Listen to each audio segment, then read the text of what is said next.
Danger zone. The coat of fire around his ship is snuffed out as he leaves the atmosphere entirely. The sensation of being dragged back lessens as he slips out of the grip of his homeworld and flies even higher. His opponents rise up above him, eclipsing the sun and stars like black monoliths. He can see the points of weakness and grins as he guns his engines to charge. Another red ship was pulling ahead of him, and HFY doesn't even have to check his radar when it's in eyeball range. Red 9, you're pulling out of formation. Do you see something, Heifer? I heard something on comms about a weak point. Heifer replies, they're screwing with us. Remember the mission.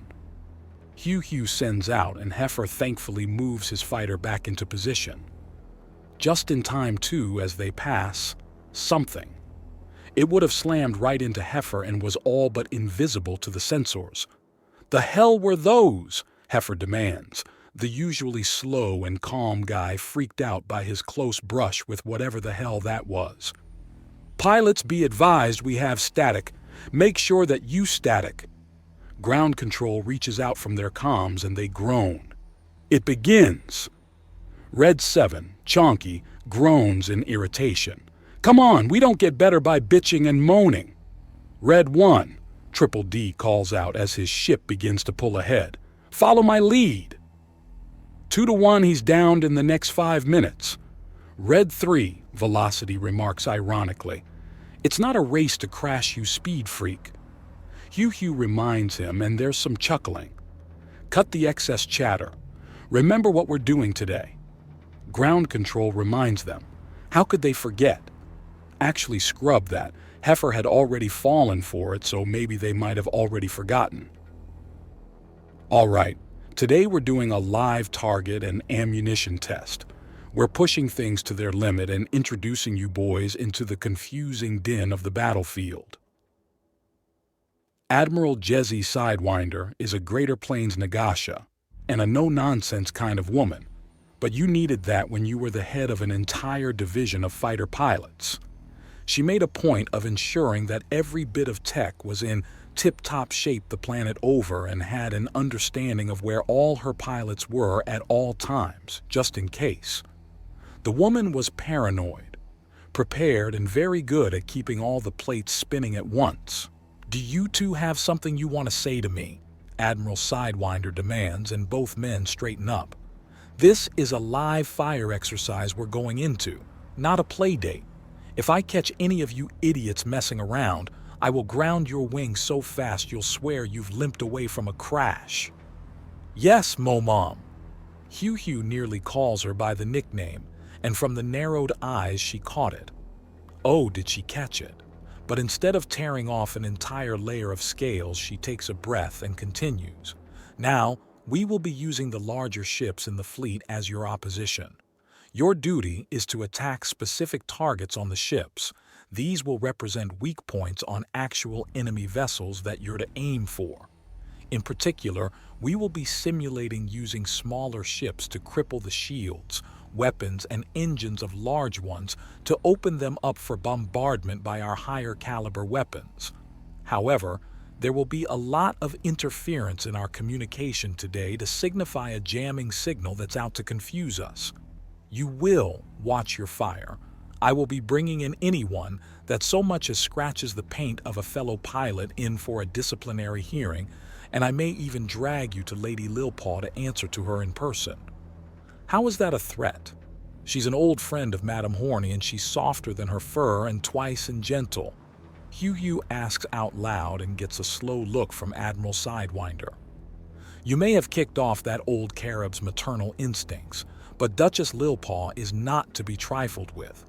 The scars visible through her fur are not for show. She doesn't voluntarily reapply them after each regeneration. She goes out and earns new ones each time. Admiral Sidewinder remarks. Really? Someone asks, sounding disturbed. Yes, really. Crazy bitch has a habit of finding the most dangerous things she can and hunting them with just her teeth. How she hasn't had her throat torn out is beyond me, but there we go.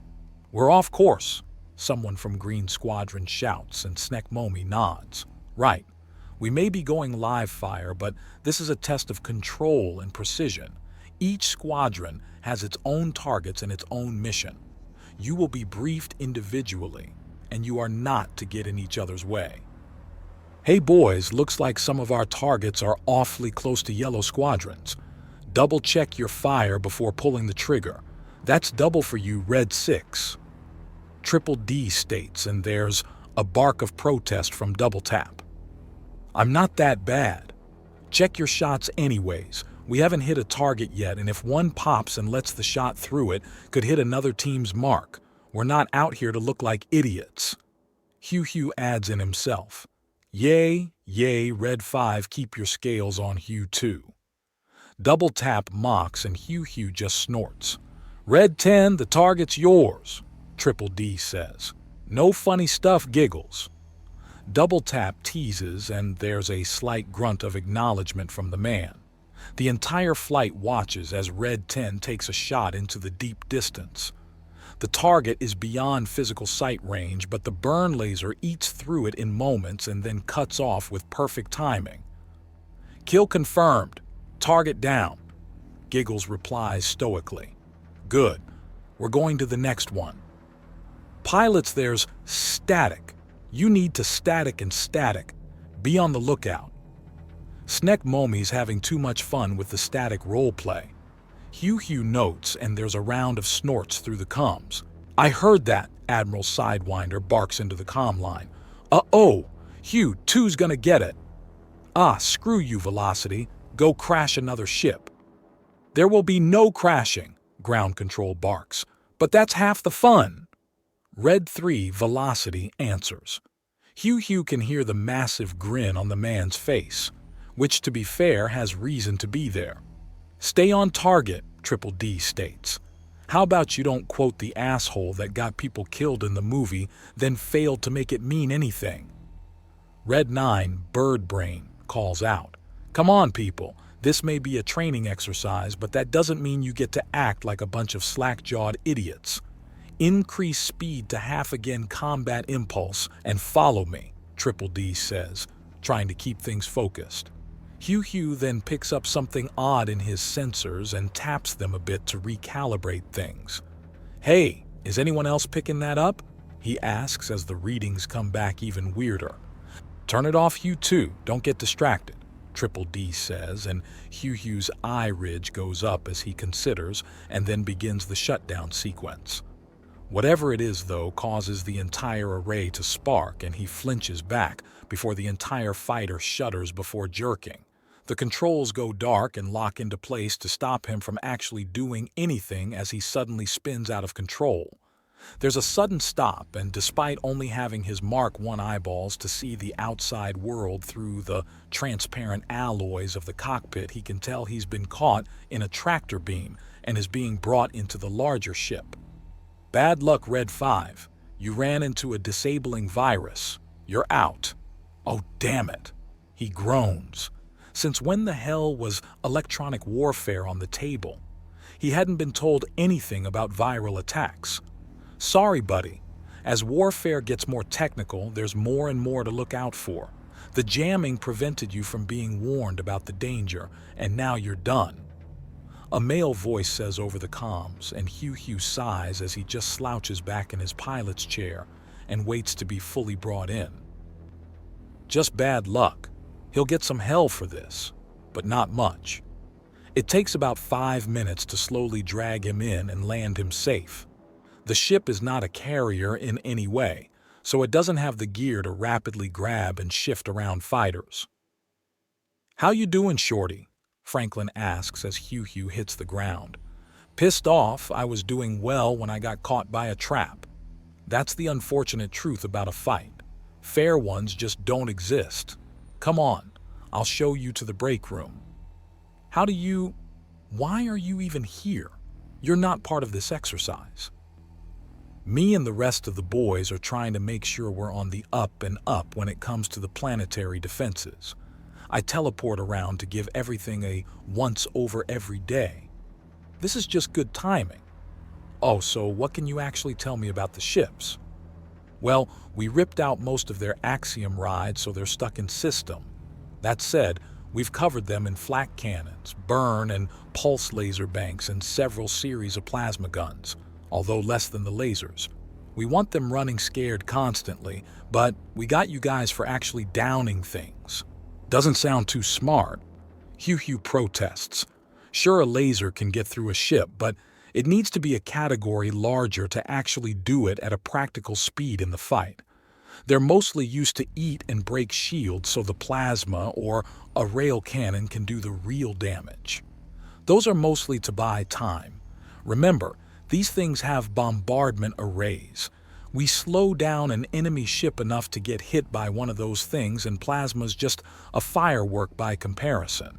If it's good enough to start bleaching a continent from orbit, it is good enough to erase a slowed capital ship. Oh, yeah, a bombardment array would be a damn nightmare to deal with. Those things can rip apart space stations and planetary fortresses. And we have nearly a half dozen ships with them. That's actually kind of scary. What happens if someone hijacks one? He asks, as the very idea of someone turning one of these monsters onto Vuxa sends a chill from the tip of his frill all the way down to his tail. They're going to struggle. We've deliberately been screwing with the controls. We've disabled all the electrical overrides. The ships run manual and cannot be piloted remotely. Too much power to leave open a way to hack them. People need to be on the bridge to take any level of control of these things. How custom are we talking? He hadn't seen that in his cockpit. Maybe it was something to come later, or maybe not for use for smaller fighters. We've been working with the boys on the Undaunted to come up with our own symbols and signs. It's slow going, but not only do they have to do everything manually if they want the ship, but they'll have to learn another language entirely. What's it look like so far? Color-coded mostly. Congratulations, little buddy. You're on the oh shit bandwidth. Not funny. So red means emergency in the new symbols? Yay, the finer instruments don't need translation and such.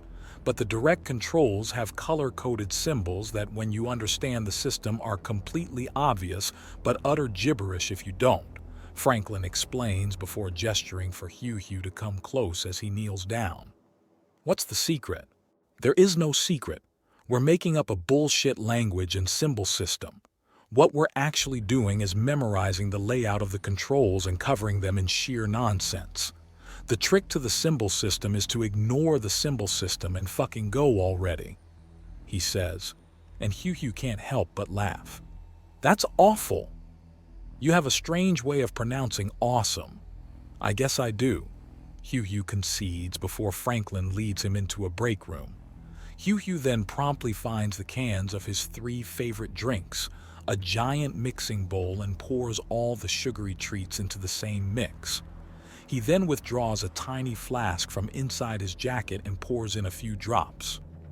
Did you seriously just mix yourself a cocktail? Franklin asks, and HFY flashes a thumbs up before grabbing the bowl and starting to drink the entire mix. It fizzes. It's sweet and tart, and has just the right amount of kick to the back of his throat. If he could swim in it, he would. You're damn straight I did. This is the good shit. I always have a drink after a good flight, HFY says after chugging the entire thing. He then lets out a big belch as the fizz comes for revenge. Huh, I didn't know that, Franklin replies as he fetches a bag of something. Candied nuts? Can you take these nuts? HFY asks the all-important question. You're already drunk? Fuck you, you're drunk. Wow,